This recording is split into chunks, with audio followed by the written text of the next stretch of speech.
Hey everyone, welcome back to the channel. Today I want to tell you a story that might completely change the way you see yourself. Not your job. Not your money. Not your background. You. Because the biggest difference between people who succeed and people who stay stuck is not talent, luck, or connections. It is self-confidence.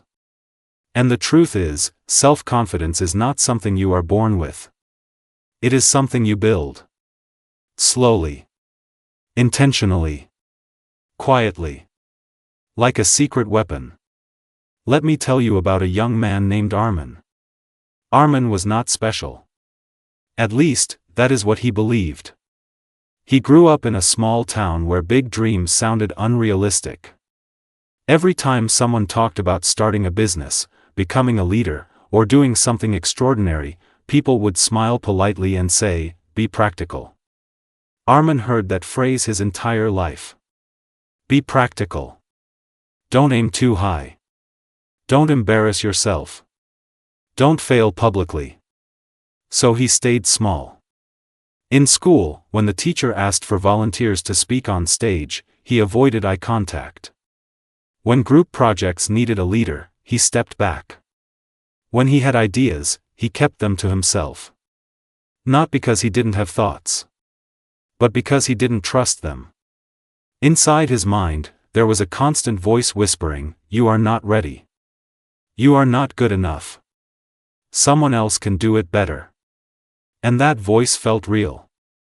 One day, after graduating, Armin applied for a job at a growing company. He was qualified.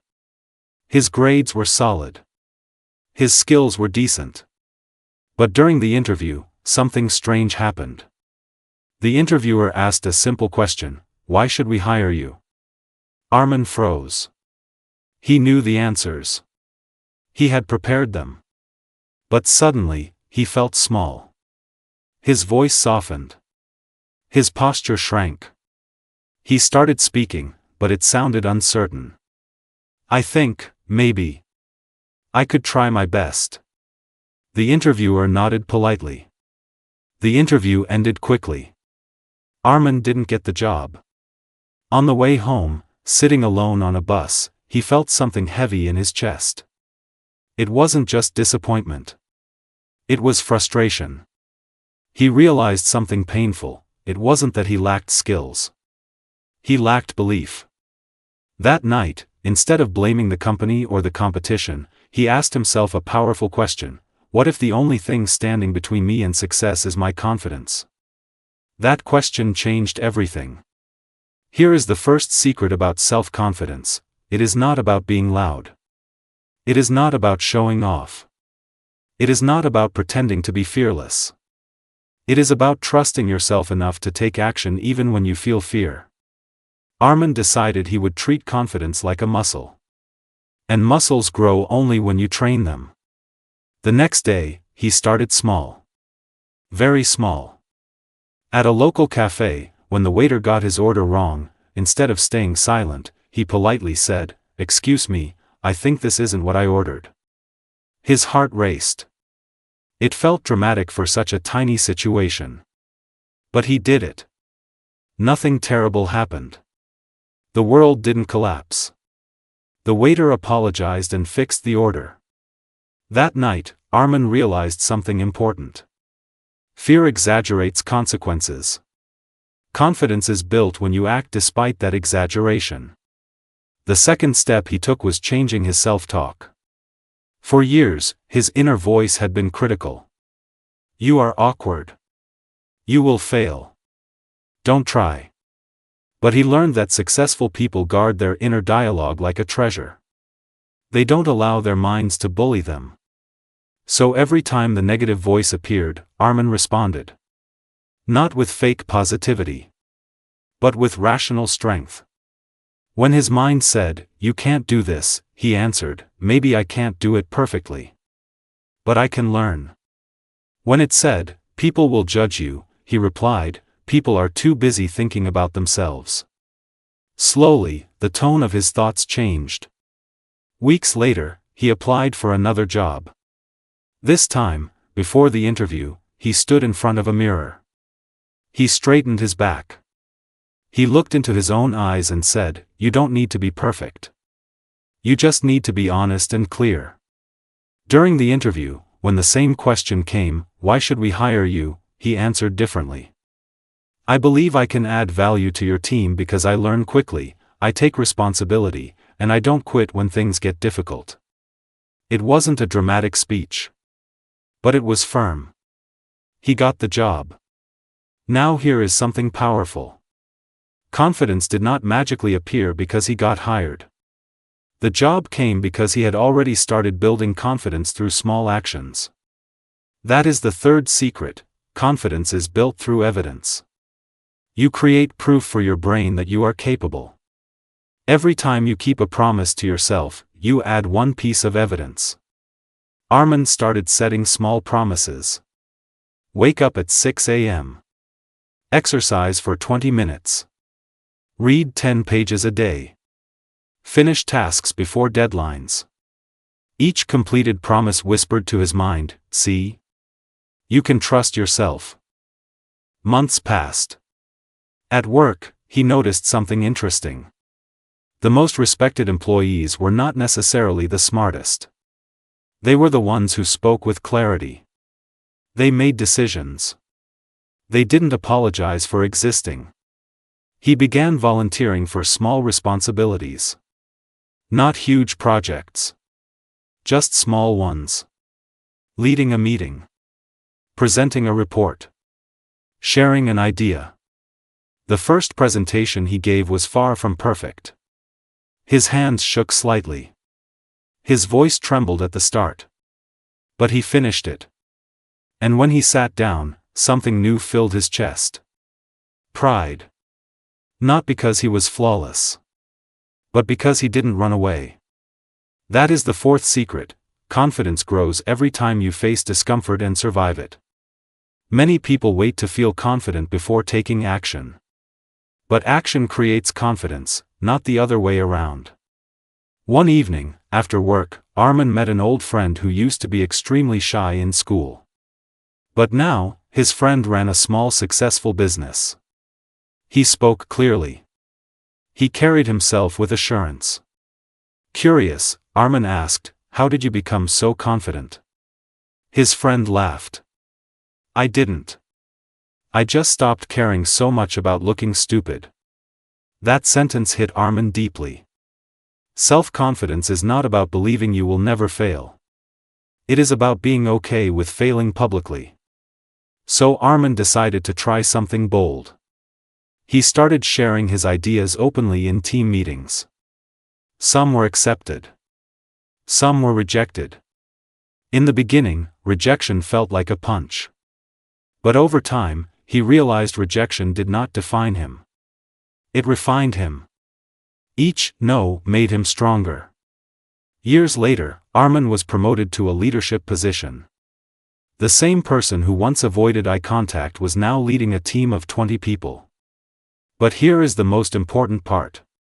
The real transformation was not external. It was internal. He no longer saw himself as small. He understood that confidence is built on 5 pillars. The first pillar is self-awareness. Knowing your strengths and weaknesses without exaggeration. Not pretending to be perfect. But not ignoring your abilities either. The second pillar is self-discipline. Doing what you said you would do, even when you don't feel like it. Discipline builds self-trust. And self-trust builds confidence. The third pillar is courage to act despite fear. Fear never fully disappears. Even successful people feel it. The difference is they move forward anyway. The fourth pillar is resilience. When you fail, you analyze, adjust, and try again. You don't turn one mistake into an identity. The fifth pillar is purpose. When you know why you are doing something, your confidence becomes stronger than your doubt. One day, a new intern joined Armin's team. The intern reminded him of his younger self. Quiet. Hesitant. Always unsure. During a meeting, the intern had a good idea but hesitated to speak. Armin noticed. After the meeting, he called him aside and said, "I saw you wanted to say something. Why didn't you?" The intern looked down. "I wasn't sure if it was good enough." Armin smiled gently. Confidence doesn't come from knowing your idea is perfect. It comes from giving it a chance. He shared his story. The failed interview. The shaking hands. The small steps. The intern listened carefully. Months later, that intern led a project successfully.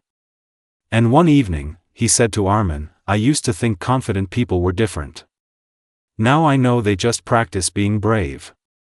That is the real secret weapon of successful people. They practice bravery daily. In conversations. In decisions. In risks. Let me speak directly to you now. If you feel like you are not confident enough, understand this: confidence is not a personality trait. It is a skill. And skills are trainable. Start small. Speak up once. Say no once. Try something new once. Keep one promise to yourself today. Do not compare your chapter 1 to someone else's chapter 20. Remember, even Armin once believed he was not enough. But he discovered something powerful. The world often treats you the way you treat yourself. When you respect your voice, others listen. When you believe in your value, others see it. There will be days when doubt returns. That is normal. Confidence is not permanent. It must be maintained. Like physical fitness. You don't go to the gym once and stay strong forever. You train consistently. Whenever Armin faced new challenges, he returned to his basics. Straight posture. Clear voice. Honest preparation. Action despite fear. And over time, people started calling him naturally confident. If only they knew the truth. There was nothing natural about it. It was built in silence. Through uncomfortable moments. Through repeated effort. So here is what I want you to remember. You are not lacking confidence. You are lacking evidence of your courage. And you create that evidence through action. Stop waiting to feel ready. Ready is a myth. Start before you believe. Act before you feel certain. Speak before you feel fearless. Because one day, you will look back and realize the only difference between who you were and who you became was one decision, the decision to trust yourself. And that decision can be made today. So the next time life asks you, "Why should we choose you?" don't shrink. Don't whisper. Stand tall and answer with calm strength. Because I am willing to grow. Because I don't quit. Because I believe I can learn. That belief is your secret weapon. And once you truly develop self-confidence, not arrogance, not ego, but grounded belief, you become unstoppable. The world doesn't need a louder version of you. It needs a braver one. So take that small step today. Your future self is waiting on the other side of it.